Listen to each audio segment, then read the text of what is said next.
হ্যাঁ, এখানে হচ্ছে সবচেয়ে মজার বিষয়টা, মানুষজন কাদের চাকরি থাকবে ডিজাইনারের, যারা অ্যাকচুয়ালি এই কন্টেন্ট গুলোকে নিয়ে সেগুলোকে ম্যানিপুলেট করে সেগুলোকে আরো অর্গানাইজ করে সেগুলোর উপর কাজ করে আরো বেটার আউটপুট দিতে পারবে।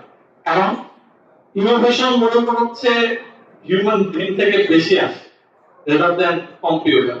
কম্পিউটার বা এআই যত কিছু আছে, সে এক্সিস্টিং জিনিসপত্র থেকে জিনিসপত্র তৈরি করে। হয়তোবা সে পৃথিবীর কোথাও না কোথাও এমন কোনো ইনফরমেশন আছে যেটা সে নিয়ে আপনাকে কিছু একটা দিতে পারছে, যা নর্মালি হয়তো একজন হিউম্যান ব্রেন নিয়ে আসতে পারছে না বা জানে না সব।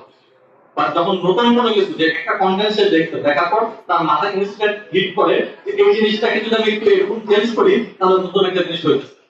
এই জায়গাটাই হচ্ছে ডিজাইনারদের মূল কাজটা থাকবে সামনে, যে সে একটা কন্টেন্ট আসার পরে যে জিনিসটা এ তৈরি করতেছে সেটাকে আরো কি কত সুন্দরভাবে মানুষজনের সাথে কানেক্ট করে দিতে পারে। আচ্ছা,